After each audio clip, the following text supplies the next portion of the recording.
a little bit different. I'm actually broke down in cam loops here on the way to pick up another truck. So to show you, luckily the GM dealer got had this in stock because I blew a hole in mine, and just for 500 bucks got me back going.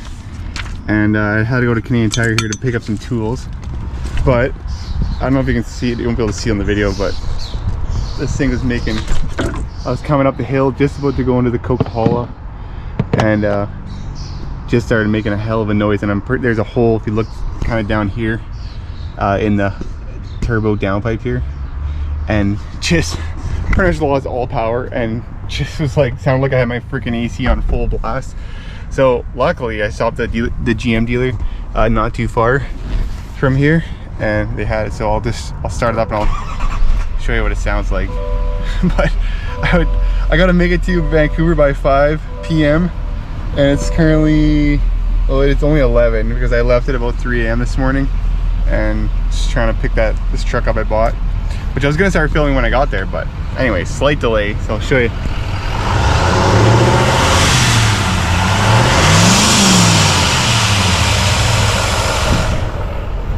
So I don't know if you can hear that in the video, but it's pissing out pretty good, and it's probably just insanely hot. So I'm gonna put some gloves on and try to freaking fix this thing. I did not bring any tools except for something to change my tire with an impact, but I did bring a ratchet for whatever reason. I'm not really sure why, but I went and bought this long extension and an 11 mil. So let's try to fish this freaking hot thing out of here.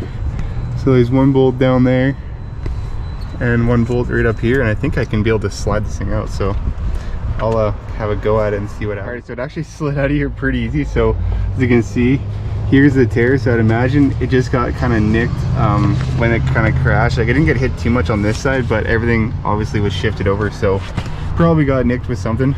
So a minor setback, and we'll stick this new one back in here.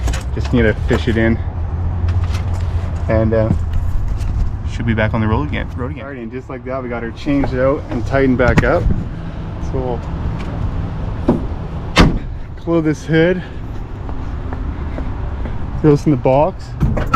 We got about I'm just in cam loops now, so I think it's about 3.5, 3:45 to the IA in Vancouver. So hopefully this is all good now. Sounds better already. So let's pin her, I guess, and we'll see how this freaking truck that I bought looks once we get there. I think I'll be there about 2:45, just before 3, so it should be perfect, I think. All right, so back rolling here. Got 3 hours and 34 minutes, and we got full power again. So it would have really sucked if I was just gonna go into the Coca-Cola here, or if I would have loaded the other truck up and then been hauling it back and that blew up, because I would have been pretty gutless. So anyways, we'll see how this drive goes, and we'll catch you there.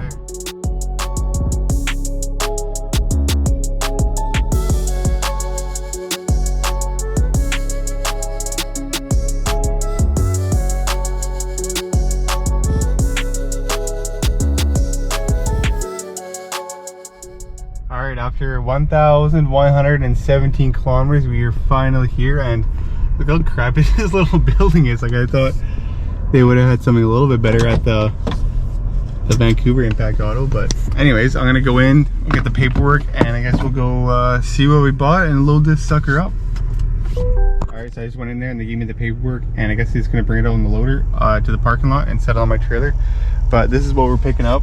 It's a 2024 Denali Ultimate, and well, this is without the PST, but 20,372 bucks. So we will see what this thing looks like when he brings it out here. And I'm also like right out of gas, or diesel, so I'll have to top up. I did bring some jerry cans with some cheap Alberta fuel, but I did make it pretty much from Golden right here on that much. So that was like, what, 140 liters or something like that. And through the Coca-Cola I was burning a ton of fuel because it was so bloody windy, and we were cruising along pretty good. So hopefully he'll bring this thing out here soon. He said he'd go grab it right away. Alright, here it comes. Yeah, it looks not bad from this far away.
actually nice enough to flip it around for me, and then he just let me back under the truck because the forks were like bending on the loader there. But for whatever reason, there's no missing lug nuts, and the tire is in the back of the truck. So I think I'm gonna jack this thing up a little bit more. I brought my jack, and then throw the wheel back on it, because it'll definitely strap down so much better and tow much better when it's all even. But look at this thing, the front fenders are actually fine, I think. Like yeah, it's hit pretty good in the front, but I don't think it went too far back, because it just hit that. It's really not that bad. I'm pretty sure this truck was way freaking worse than that. This fender's fine too. Look at that, beautiful. So I think the tire's in the back there, so I'll probably just pull the tire out, try to stick that tire on, and probably winch it forward just a little bit more, because or else it's really going to suck to tow home with it so far back on the trailer there. But for the most part, this thing looks pretty darn good. Tailgate's good, rear bumper's good, box and cab are probably questionable, but I'll take it. Right, so I'm just rolling out of here with it, and I did get that wheel and everything on, but it was an absolute, and I just winched it forward on the trailer a little bit, but it was an absolute gong show around there with, like, must have been some other company coming in getting trucks. So I'm gonna go to the next, I don't know why I didn't bring any booster cables, and I want to try to roll the windows up. I don't know if I have any, I don't think I have any keys, but I did bring my GM scan tools. I could maybe get into it and then roll all four windows up. I'm pretty sure it's because the airbags go off and then all the windows roll down a little bit for some reason. But it's got like Alcantara roof headliner and all that stuff, so I do not want to get that wet at all.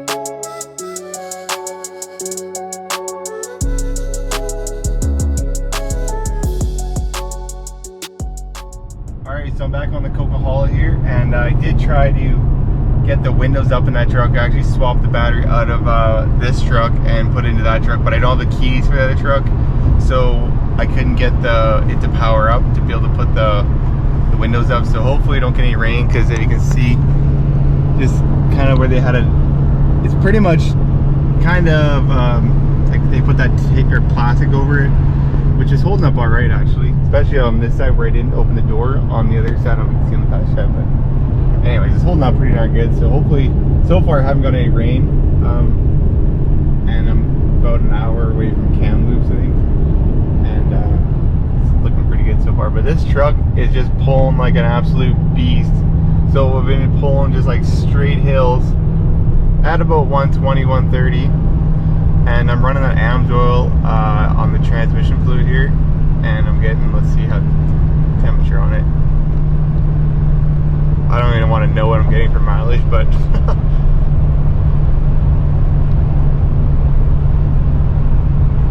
alright, so I just hit 70 Celsius, but I mean, it's been just straight hills, and I've been just pinning it for probably the last, I don't know, hour or so. And yeah, it just pulls these hills like a beast. So it was definitely a good road trip for this truck, to get it all broke in after the rebuild, because I also went to the border with it. But this one I've already put on today. Let's see. Today so far I've put on 1,319 kilometers. So by the time we get home, I'm gonna be like around 20, well, probably more than that, 2,400 kilometers round trip here. So it's about 8 o'clock now. Probably drive for like another 3 or 4 hours, and then find somewhere to go sleep for a while, and just make the rest of the way back home in the morning anyways. So it'll be a long enough day. But yeah, I did have that one little blow up on the with that pipe, which was probably just the way everything got shifted. It probably had a little nick in it, and whatever, you know, that's the way it should go. That's why I usually test drive for about 5,000 K.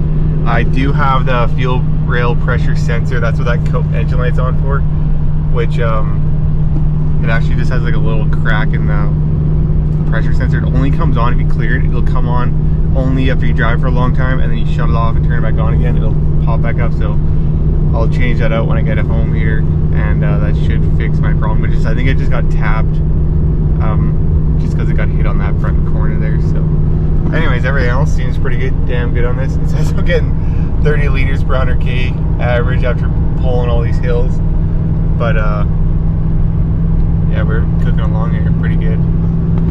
So anyways, I'll stop here in a bit and we can take a look at this truck. The seats in that Denali compared to the High Country are so much comfier, just from like sitting in it for like 5 minutes. So I'd be really curious to try out it's got the massage seats in that Denali. So this one obviously doesn't have the massage seats, it's just the regular ones, but we'll try that out. So when we get home, I'll probably have to go get some keys, reprogram them, and then try it out. So anyways, we'll catch you in a minute here and take a look at this truck.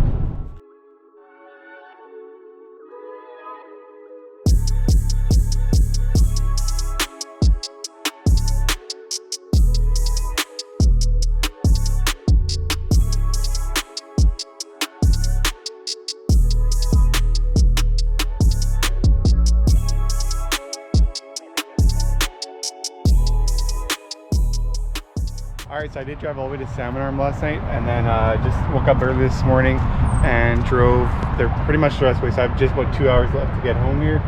And I didn't really, luckily I didn't hit any rain because I was trying to get these windows closed. As you can see here, I'm gonna roll this up, but I just swapped the battery out of my other truck into here. But I don't have any keys, but I haven't shown you the interior on this thing yet.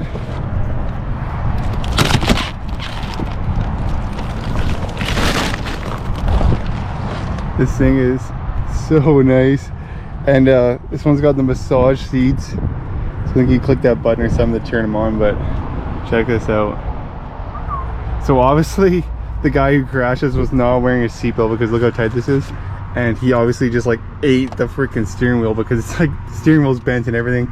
Looks like he smashed a few plastic pieces here, but for the most part the interior is actually not bad shape at all. So like, hopefully I can save this, because I'm pretty sure this is Alcantara, this leather. It has one tiny little scratch here, but I don't think it actually ripped the headliner anywhere. And it's crazy that the front window does not have a crack in it either, because for how hard this thing was hit, and I'm surprised the guy's like fist didn't smash the window or something, because like, look at the steering wheel, look how bent that is. So I'll have to take this all apart. It didn't come with any keys. The only picture, they said it had keys, and this was literally the key that they gave me, or that was in here. It was for like a Dodge Caravan or something. But anyways, I just stopped to grab some fuel, and I'm gonna head back home and we'll check it out better here. Maybe I'll wash it up, and I'm gonna have to program a key to be able to get these windows to roll up. But luckily there's no rain or anything, so it's been all right, and it's pretty sunny out right now, so it should be clear sailing home, and I can just go park it in the shed. So okay, so we'll just keep trucking, and so far I just rolled 2100k, so we'll see, or no, 2000k. We'll see what it is when I get home there. So probably around 2200k round trip, and yeah, I did it pretty quick. So I left, it was Friday at 3 a.m. and should be home, it's about 2 o'clock now, so I'll be home like 3ish. So but anyways, let's keep trying. So I just got back home here, and it's a total of 2,250k, or 49.6k, and I just added up here, and I spent a total of $605 on fuel. And also, I guess we did break down in cam loops, which was $500, which it would have been, I would have probably had to fix that anyway, so not going to count that. So it was a total of 435 liters, I think it was. So fuel was actually pretty reasonable in BC. I thought it was a lot cheaper than when I was out there last time. But anyways, I pulled the plastic off here, or some of the plastic off, and this thing is looking pretty sweet. So it actually surprisingly only wrecks 3 of the doors, and the interior for the most part is in pretty damn good shape, except for, look at this, the guy wasn't wearing a seatbelt, and he pretty much ate the steering wheel here, and look how bent that steering wheel is. So that's just from the guy hitting it, I'm pretty sure. So I guess we'll have to fix that. But for the most part, the front windshield is not even cracked, which is crazy for how much of a wreck this was. And there's a little bit of glass. The back rear door panel probably busted, I would imagine. The headliner is, I think it's actually okay. I'm pretty sure this headliner is like Alcantara, so it's so nice. So hopefully I can save all this stuff on the inside. This is busted off, which I'm sure it's from that guy smashing his face off there. But anyways, for the most part, this thing looks pretty darn sweet. And I did actually already pick up this one. I was looking on Marketplace like an hour ago. I found a brand new takeoff Denali box, so scoop that up. Obviously gonna need a new frame, one new door at least. The rear bumper is good. It does have a dent in this tailgate, which probably could pop that out. I don't really see it. It's not even scratched, but taillights are good.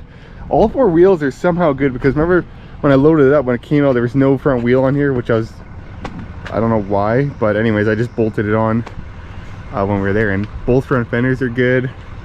Even the plastic on the front here is somehow good. I just kind of strapped it up so it didn't fly off when we were driving home. But I guess we'll pull this apart, probably not right now, but in a little bit. I'm gonna just get it off the trailer for now. And yeah, it looks pretty darn good. So I mean, it is pretty smashed, but for what I paid for it, I think it's a pretty good deal, as long as the motor and everything is good.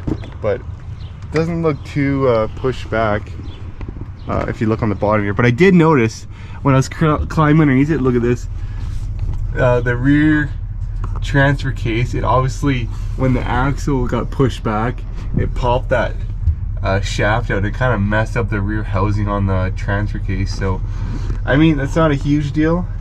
At least it didn't, if you look back here, it didn't actually even push the transmission or the engine back. So obviously it didn't really touch the front of the engine too much, which is, you know, a good sign. Because on that high country that I'm driving right there, that one got smacked so hard and pushed the engine and kind of smashed a lot of, like, the transmission and all that stuff was broken. So I'll take that. If the back, just to the back of the T case is kind of broken, I got to change the back case. That's, you know, really not a big deal.